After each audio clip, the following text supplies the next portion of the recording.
They finally returned to the Malcolm and the destroyer cast off. With her went the Clan McAllister's wounded and a number of troops who had ferried out to the big steamer on the mistaken assumption that size meant safety. Captain Mackey stuck with his ship, still hoping somehow to get her home.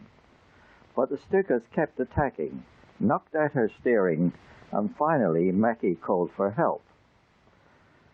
The minesweeper Pangbourne eased alongside and asked if he wanted to abandon ship. The sensitive Mackey refused to swallow that phrase. Well, temporarily abandon, the Pangbourne's captain tactfully suggested. That was all right, and Mackey crossed over. So the Clan McAllister had to be abandoned, and fortunately she sank in shallow water and remained upright. And of course the water was so shallow that it looked as if the ship was floating. And this turned out to be quite a boon to everybody there, because it was the largest ship, and the Germans just kept bombing it, thinking that they needed to sink it. And by that time, there was no one aboard, and the Germans rained tons and tons of bombs on it. Now, to return to my story, the happenings aboard the city of Christchurch, and what happened after we left it. We were sent to Portsmouth, and there were quite large basins or pools in the dockyards there, which had a sort of locked gate that could be opened to let small craft in and out again. And I found I got landed with some blokes I'd never seen before who was seamen, and there was a leading seaman, and I think there were two seamen and myself, and we were looking over the side of the wharf down at this sort of box-like thing which was floating. It was some sort of barge, and grey, and it was a First World War landing craft, jet propelled by water. And to steer it, there were two like steering wheels of a car standing vertically out of the stern of the craft. It was just a flat deck with a steel plate towards the stern, right in the center of the stern, which you could lift up, and down underneath were a couple of V8 engines, again Ford V8s, which drive big pumps which pump water out through the nozzles, which these wheels that stuck out of the deck at the back, they were sort of equidistant from each other near the stern, and rather large steel wheels, just like the steering wheel of a car. And by turning these wheels, you could rotate the water jet completely round. You could point it in any direction, and you could keep on turning this wheel round and round and round and round, and the water wheel would go in every direction. And of course there were two of them, and I had to find there was an ignition key and a little sort of control panel on the deck, and we had starting buttons and things there, and we were able to start the engines. And we found that they were lifted the steel plate and got down in the engine room and found the clutches that we could put in to engage the pumps and start the jets going out the back.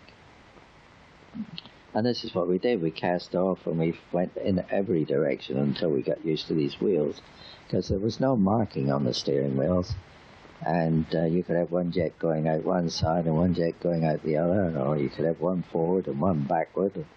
And until we found which was the jet going out the back by looking at what was happening over the stern, we were colliding against the sides of this dock arrangement. And we eventually marked the wheels and thought, oh yes, well that's the stern way, and if we put them forward we'll go backwards, and if we get them both astern and the engine's revving up, we go forward at about 10 knots or so. So, okay, we were able to maneuver the thing after that and got it alongside. What now?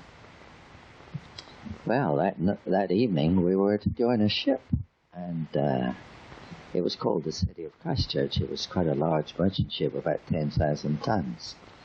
And so we found ourselves wending our way out of the dock and heading out to sea. We only had a few clothes with us, just a change of clothing and no food. And we headed out and went a few miles out to sea to find the ship.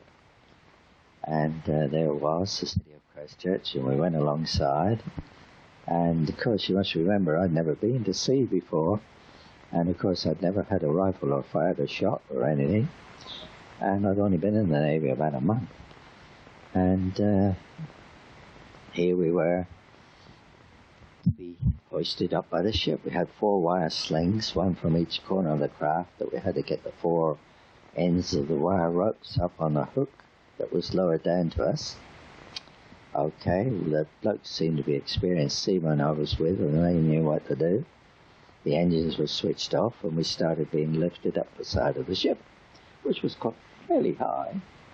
And of course, the lifting of the landing craft, there were some of the modern craft were being lifted aboard with other crews, and the ship was rolling with the weight of the boats being lifted.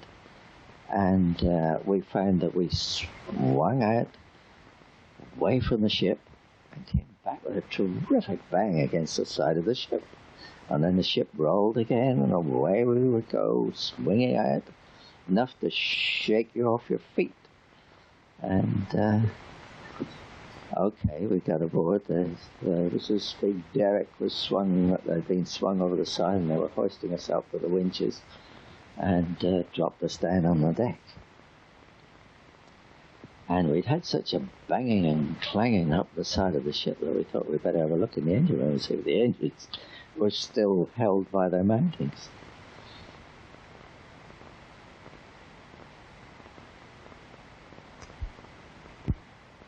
The engines looked all right at first, but closer examined, the ignition showed us that the petrol pumps had been sheared off. So we were in great trouble. No petrol pumps, both engines. And of course, perhaps there was some other damage. The ship made its way to Dover. We, of course, reported what was happening. There were lots of ships at Dover at that time, quite a large number of them. And we arrived there at night, and the next morning we started off to heading for Dunkirk. And a long line of ships. There were ships as far as I could see ahead of us and astern of us, and not so very far away, a few ship lengths across, there was another similar line of ships going back in the opposite direction. So there was this continuous stream of ships. The ones going back to Dover were loaded with troops, and of course we were empty and heading for Dunkirk to pick up troops. In the meantime, we'd informed the captain that, through the first mate, that the craft just wouldn't work. There was no way we could get it to go. And the first mate at first came back to us and said, well, the captain says you're going to be dropped off anyway. And we said, well, that's a bit stupid. We'll be dropped over the side, and what do? We'll just float off wherever we float to. It was beautiful weather, incidentally. The sea was as flat and calm as could be. Beautiful sun shining, blue sky, and here we are, still on our way. We took an hour or so a few hours to get to Dunkirk, and the first mate occasionally came to see us, and he said on his one occasion when we were sort of there, we were about 2 or 3 miles off Dunkirk at a rather large buoy, a sort of floating buoy that marked some channel or something to head straight into Dunkirk. And the ship wasn't going to go into Dunkirk, it was going to drop all the craft there. And the first mate came back to us and said, well, they're going to drop all the other craft, but you fellas don't have to go. So we waved all the other fellas off, and the ship turns round and heads back to Dover with us still on board. Wondering what was going to happen next. And of course we arrive at Dover eventually after a few hours getting back there, and spend the night there. And the next morning the first mate comes to see us again, and he says, the ship's going back to drop you off. And we said, what? He said, yes. He said the captain has a signal which he was told to drop all craft at the buoy, and he hasn't done so, and he's feeling guilty about it because of course the ship damaged the craft. And he said he wrote to, or he rather sent a signal to the shore to say that he had one craft aboard still that had been damaged, and the signal had come back saying proceed to previous orders. Well, the previous orders had been for the ship to drop us at the buoy off Dunkirk and then proceed to Liverpool or somewhere like that. Of course, he hasn't done so because we were aboard, and he decided that it didn't mean proceed to Liverpool with us, it meant go back with us and drop us off the buoy. So that's what he did. The ship turned round, and this time, the next day, we had a lonely voyage, just the ship. There was no ships to be seen anywhere, just our ship going back to Dunkirk. Beautiful day again, calm sea, blue sky, 1 or 2 planes overhead occasionally, but they were all friendly planes, usually a Spitfire or a Hurricane, and not a lot, just 1 or 2. And of course we were always a bit concerned whether the Germans would come over in bombs, but we never saw any. And so that's what happened. We're heading back for Dunkirk, and frantically wondering what places we're going to do. The captain said tie up to the buoy, but the thing was, how were we to get to the buoy without engines?